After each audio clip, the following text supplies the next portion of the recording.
నేను కూడా ఇది చాలా చోట్ల విన్నాను, ఉగాదికి రాజులకి కూడా సంబంధం ఉంది అనేసి. అసలు ఉగాదికి రాజులకు ఉన్న సంబంధం ఏంటమ్మా? ఉన్నది. ఎందుకంటే విక్రమాదిత్య రాజు ఉన్నాడు, విక్రమాదిత్య చక్రవర్తి ఆయన. చక్రవర్తి. అయితే మన పురాణ ఇతిహాసాల్లో కూడా విక్రమాదిత్యకు చాలా ప్రాముఖ్యత ఉంది. ఆయన అనేక దండయాత్రలు చేసి విజయాలు సాధించి ఏమనుకున్నాడంటే ఇంకా నేను ఒక రాజ్యస్థాపన చెయ్యాలి అని, విక్రమాదిత్య రాజ్యస్థాపన చెయ్యాలన్న ఉద్దేశంతో ఆయన రాజ్యాన్ని స్థాపించాడు. రాజ్యాన్ని స్థాపించి ఆయన పట్టాభిషిక్తుడయ్యాడు. అంటే ఒక సింహాసనం మీద కూర్చున్నాడు. రాజ్యం అంతా తయారైంది. రాజ్యం అంటే అంటే ఒక మహానగరం నిర్మించాడు. దాంట్లో ఆయనకు ఒక కోట, ఆయనకు ఒక సింహాసనం ఉంటుంది కదా, అంటే రాజు సింహాసనాన్ని అధిష్ఠించటం అంటారు. విక్రమాదిత్యుడు తన సింహాసనాన్ని, తన రాజ్యాన్ని నిర్మించుకుని అధిష్ఠించిన రోజు ఈ చైత్రశుద్ధ పాడ్యమిగా మనం అలా కూడా ఈ ఉగాదిని మనం పండగగా చేసుకుంటున్నామని మనకి ఇతిహాసాలు చెబుతున్నాయి. కాబట్టి రాజులకు కూడా అలా ఉంది. అమ్మ, మీరు విక్రమాదిత్య రాజు గురించి అయితే చెప్పారు. విక్రమాదిత్య రాజు కాకుండా ఇంకా ఏ రాజులతోనైనా సంబంధం ఉంది అంటారు ఈ ఉగాదికి అండి రాజులకి? మనకి నాగరికత గురించి కూడా ఉంది కదా, సింధు నాగరికత.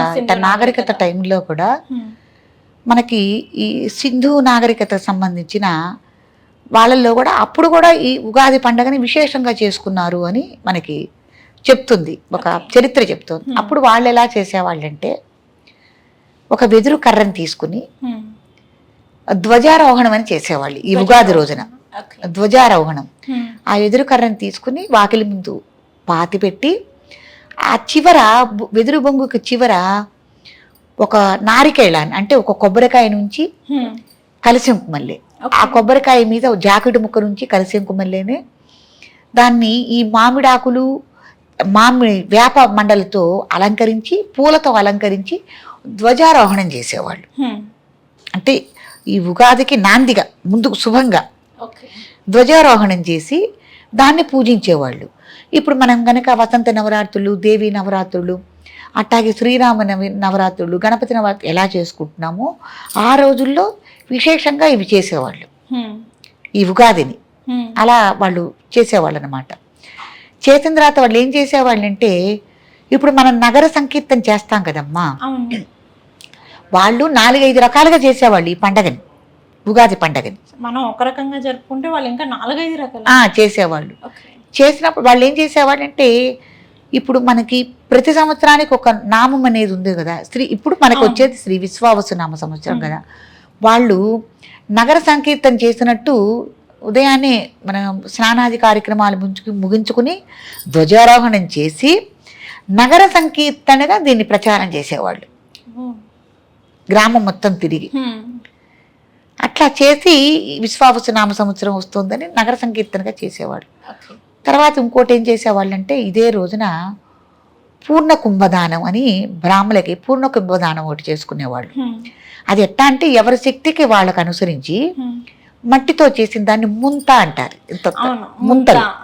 ముంతలు లేకపోతే అదే సైజులో రాగితో కానీ, ఇత్తడితో కానీ, పంచలోహాలతో కానీ, ఇంకా శక్తి ఉన్న వాళ్ళు వెండి బంగారంతో కానీ అలా కలశాన్ని ఒకటి మనం తయారు చేసుకుని, ఆ కలశం మీద కూడా ఆ కలశంలో లోపల సంపూర్ణ జలాలు పోసి, శుద్ధ జలాలు పోసి, దాంట్లో పంచపల్వాలు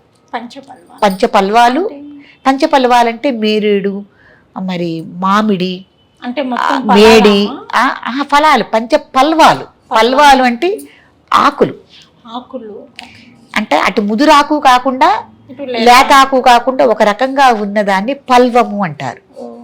అది మేడి, మర్రి, రావి, జువ్వి, ఇట్లా 5 పల్వాలు మనం అవి కోసుకుని వచ్చి దాంట్లో వేసి పంచ లోహాలు, వెండి బంగారం ఉన్నాయి కదా, ఆ లోహాలు, తర్వాత పసుపు, కుంకుమ, అక్షింతలు అన్నీ ఆ జలాల్లో వేసి ఒక పువ్వు వేసి దానిపైన మళ్ళీ మనం ఒక కొబ్బరికాయను పెట్టి దానిపైన మళ్ళీ జాకెట్ ముక్కతో అలంకారం చేసి మామిడి మండలు పెట్టి దాన్ని యథావిధిగా మనం దేవుడి మందిరంలో పెట్టుకుని పూర్ణ కుంభానికి యథావిధిగా పూజాది కార్యక్రమాలు, నైవేద్యాలు, ధూపదీపాలు అన్నీ సమర్పించుకుని ఆ పూజ అంతా అయిన తర్వాత ఒక పరిపూర్ణమైన బ్రాహ్మణ్ణి ఎంచుకుని ఈ పూర్ణ కుంభ దానం ఇవ్వటం కూడా వాళ్ళు చేశారు. అలా దానం ఇవ్వడం వల్ల మంచి జరుగుతుంది. చాలా మంచి జరుగుతుందని వాళ్ళు ధ్వజారోహణం చేశారు, పూర్ణ కుంభ దానం చేశారు, తర్వాత నగర సంకీర్తన చేశారు. మనకి బలానా ఇది వస్తోంది. ఆ రోజున ఈ పంచాంగాలు పుస్తకాలు ప్రచురించటాలు ఇవన్నీ ఏం లేవు కదా, మా తాళపత్ర గ్రంథాల్లోనే కదా వచ్చేది అన్నీ. మరి పంచాంగం ఇదంతా ఎప్పటి నుంచి వచ్చిందమ్మా వాడుకలోకి మనకి? వాళ్ళు జ్యోతిష పండితులు అప్పుడు ఉన్నారు కదా, అప్పుడు ఉన్నారు. వాళ్ళకి ఆ బుక్ అంతా మెదడే, మైండ్, బుర్రే. ఆ బుర్రలోనే వాళ్ళంతా నిక్షిప్తం చేసుకుని ప్రజలకంతా చెప్పేవాళ్ళు. కాబట్టి అట్లా ఈ పూర్ణ కుంభదానం కూడా వాళ్ళు చేసేవాళ్ళు. అట్లా వాళ్ళు ఈ సంవత్సరాది పండుగని వాళ్ళు కూడా అలా ఆచరించారు అని మనకి చాలా పురాణాల్లో ఉన్నాయి. అదే అనేకమైన మనకి సంస్కృతి సాంప్రదాయాల్లో కూడా, ఇప్పుడు సింధు నాగరికత సాంప్రదాయంలో వాళ్ళు ఆ రోజుల్లో బుక్కుల్లో తాళపత్ర గ్రంథాల్లో వాళ్ళు బుక్కులుగా అవి కూడా బుక్స్ కల్లిని దాంట్లో వాళ్ళు రచించి చెప్పడం కూడా జరిగింది. ఆధారంగానే వాళ్ళు చెప్పగలుగుతారు వాళ్ళు కూడా అలా చేసుకున్నారు అని. కాబట్టి వాళ్ళు పబ్లిక్గా రచించుకున్నారు, మేము ఇట్లా చేసుకుంటున్నాము ఉగాదిని, కొత్త సంవత్సరాన్ని అని. కాబట్టి ఇది రాజులకు కూడా చాలా వర్తిస్తుంది, నాగరికతలో కూడా జీర్ణించకపోయింది. ఇది మనకు సనాతన ధర్మంలో కూడా ఉన్నది అని. కాబట్టి పురాణాల్లో ఉంది, ఇతిహాసాల్లో ఉంది, రాజుల కాలంలో ఉంది, రాజుల టైంలో కూడా ఇది ఉన్నది. అమ్మ మీరు ఆల్రెడీ ఇందాక చెప్పారు కదా, అంటే రాజుల కాలంలో మనం చూసుకున్నట్లయితే సింధు నాగరికత కాలంలో వచ్చేసి ఏంటంటే అప్పుడు మనకి పంచాంగం ఉండేది కాదు, వచ్చింది అంటే తాళపత్ర గ్రంథాల నుంచి చూసి ఎలా ఉంది ఏంటి అనేది చెప్పేవాళ్ళు, లెక్క కట్టేవాళ్ళు. కానీ ఇప్పుడు మన కాలంలో చూసుకున్నట్లయితే పంచాంగం తప్ప తాళపత్ర గ్రంథాలు అనేవి ఎక్కడ కనిపించట్లేదు కదమ్మా. అసలు ఏమైపోవటం కాదండి, మన అభివృద్ధి చెంది ఆ తాటాకులు తీసుకురావటం, వాటిని భద్రపరచడం చాలా ఇది కదా. తర్వాత ఈ పేపర్ అనేది తయారవటం జరిగింది కాబట్టి మనం ఇప్పుడు పేపర్లోనే అన్నీ మనం దాన్ని ప్రింటింగ్ చేయించుకోవటం అనేది చేసుకుంటున్నాము. అన్నీ అందరికీ అందుబాటులో ఉన్నాయి. అది కాకుండా ఇప్పుడు మీరు ఇంకోటి గమనించారా లేదో, అసలు బుక్స్తో కూడా పని లేదు, అన్ని సెల్ ఫోనే, A to Z మొత్తం ప్రతిదీ ఫోనే. మనకి ఇప్పుడు పంచాంగం కావాలన్నా జ్యోతిష్య గణాంకాలు, ఇప్పుడు జ్యోతిష్య పండితుల్లో కూడా పని లేదు. ఇప్పుడు మన కుండలి అని కొట్టి చూస్తే ఫోన్లో వచ్చేస్తుంది అంత. కుండలి అని కొడితే వస్తుంది, పండితుడిని కూడా అక్కడ మన డేట్ ఆఫ్ బర్త్ టైం కొడితే మనమే చూసుకోవటం జరుగుతుంది. కాబట్టి అంత అభివృద్ధి అయ్యాం మనం. కానీ తాళపత్ర గ్రంథాలు మంచిదంటారా అమ్మ? మనకి పంచాంగం, ఇప్పుడున్న పంచాంగం మంచిదంటారా? మీ ఉద్దేశం చెప్పండి. దీనికన్నా పైన గూగుల్లో నిక్షిప్తం చేస్తున్నారు చూడండి, ఎక్కడికి చెక్కి చెదిరిపోకుండా. అది చెదబట్టేది కాదు, అది ఇంకా గొప్పది.